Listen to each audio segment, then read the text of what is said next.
Over the years, there have been a lot of really good giant monster movies. Attack of the 30-Foot Woman. It came from outer space. King Kong, Godzilla. There's been a lot of them. Cloverfield. But this Godzilla Minus One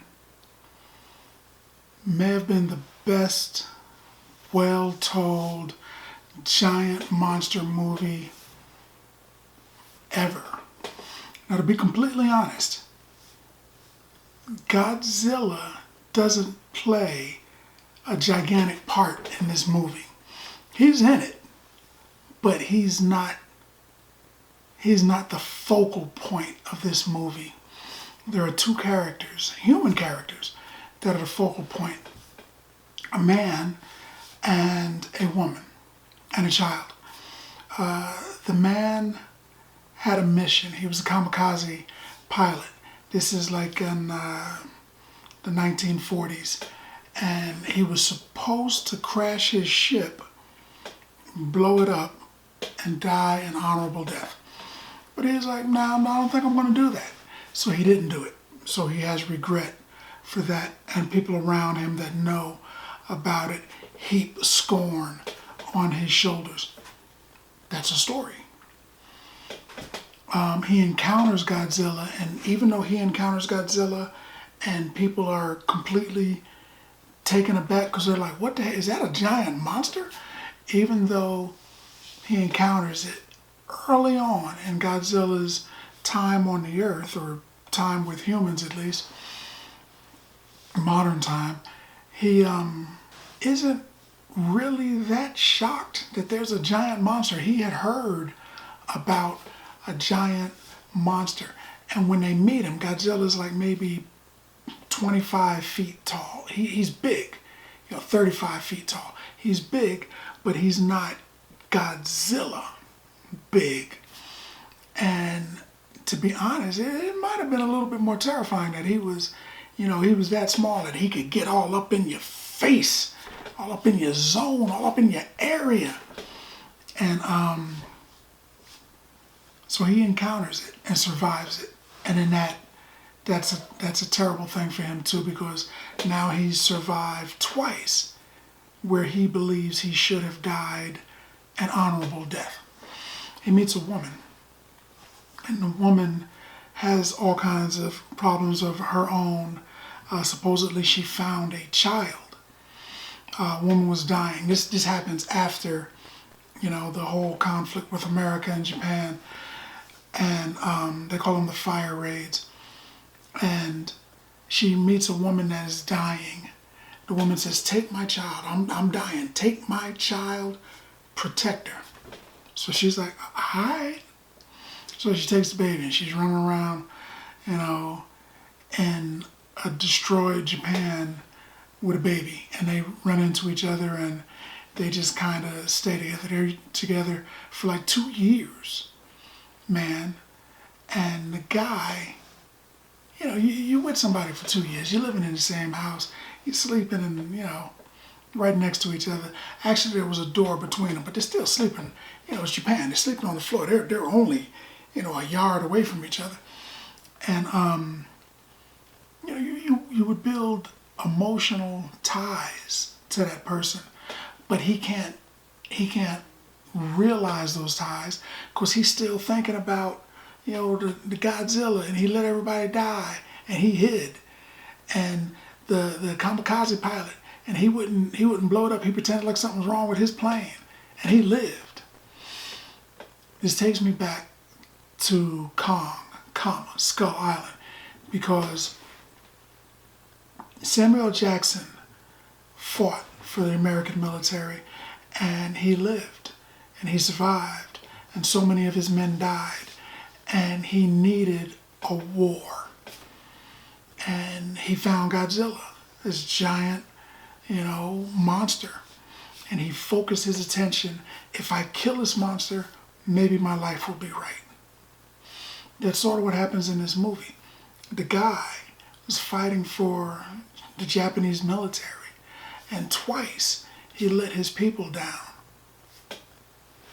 And up pops Godzilla. And then he's focused on it. He's thinking, if I can kill this monster, maybe I can somehow redeem my past. That becomes his focus, and he won't focus on the woman.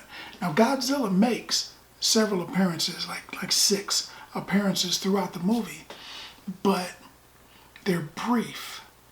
And when they show Godzilla, you can see that they spent more money on the script, on the actors, and making the scenery 1940s Japan, which was good. It was a really good movie.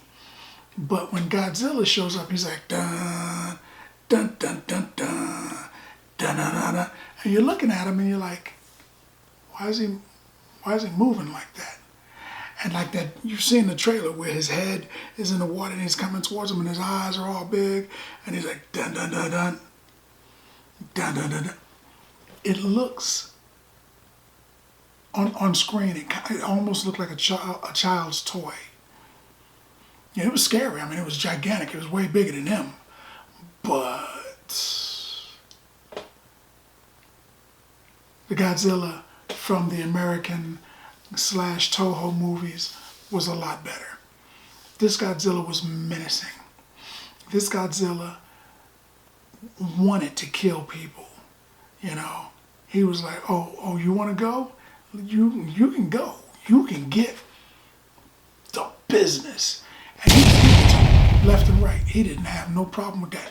He was stepping on people. He was looking to kill folks.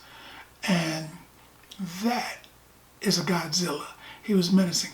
If Godzilla is bringing that heat, that's Godzilla. If he's attacking people and he's killing them, okay, I'm in. If there's another monster and he's got his attention pointed towards that monster, okay, I'm in. You gotta let Godzilla. You gotta let him beat things down. That's his thing. You know, when I was a kid, they used to have the Godzilla and he would dance and, you know, and he would do that. He threw a flying drop kick on a monster one time. He would dance with his son and his son would blow. You know, he couldn't make the whole fire thing. He would make these little O's, these little Cheerio O's that would pop out of his mouth. And I was like, oh, that's cute. Godzilla shouldn't be cute, though. I wasn't a fan of that. I liked it when he fought other monsters, and it was terrifying. I was like, oh, that's good. When he would stomp through Tokyo, he's always hitting Tokyo for some reason. He hits Tokyo in this movie, too. When he would hit Tokyo, and he'd be crushing buildings, and you know there's people in the building, and you know, there's probably some dude in the bathroom. You know, he probably isn't on his cell phone, but he's probably in there twiddling his thumbs or something, and all of a sudden the roof caves in, and he's looking through what used to be a wall, and there's a gigantic dinosaur-like monster looking him in the face screaming. That's terrifying, and that's what I dig. But in this one, they had more than just that. He was terrifying, and that's cool. But in this one, they had a story, and the story was so good. It was a love story. It was a redemption story. It was a revenge story. It was good. They put a lot of things together, and they made a really good story. It was more than just Godzilla walking through town wrecking stuff. I mean, that would have been cool, but they took a step back and they said, what else can we do with this? And what would have normally been the backdrop, a story about these people and their lives, while Godzilla is menacing everything, Godzilla was the backdrop for their lives. They're trying to live their lives and do their thing, but there's giant reptiles running around breathing fire, man. I really didn't like the CGI / animatronics or whatever. You know, it looked like they were flipping between the two. And I wish they'd have spent, you know, a few $1 million more on Godzilla. He was menacing, don't get me wrong, he was menacing. But it was good. It was really good. Sacrifice. The movie had sacrifice, camaraderie. A bunch of dudes get together and like, we're gonna get Godzilla, man. We're gonna give him that work. I mean, how do you look at it? At the apex of the movie, Godzilla was like, he went from like 25 feet to like maybe 100 feet, 150 feet.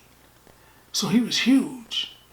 And he just blew up. And this is during the course of this dude's life and not his entire life. I mean, he met Godzilla, and then like 2 or 3 years later, Godzilla is 4 times the size. So Godzilla's growing quickly. And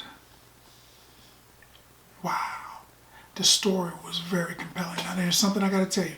I'm gonna tell you something. Don't let this be your deciding factor on watching the movie, but the entirety of the movie is in subtitles. Everything is in subtitles. There may be some theaters somewhere that show it as a dub, but they are speaking Japanese through the entirety of the movie, and it's in subtitles. And I tell you what, it was still captivating. I was still watching it. I was looking at Godzilla, and then I'd look down and read, what's going on? And then I'd look at Godzilla super tripping, and then I'd look down and I'd read. It was captivating. It was good. This movie was so good that I would give Godzilla Minus One probably the best Godzilla I've ever seen. Not the monster, the movie. 9 bags of popcorn. I don't give out a lot of 9s. I definitely don't give out a lot of 10s. But this one, they put in the work. 9 bags of popcorn. Because that's what I got to say about that. More importantly, what do you have to say about that? Now that you've seen the video, let's talk about it some more in the comments. And as always, if you like the video, if you like the content, subscribe. And then like. Popcorn passport. Get your popcorn back.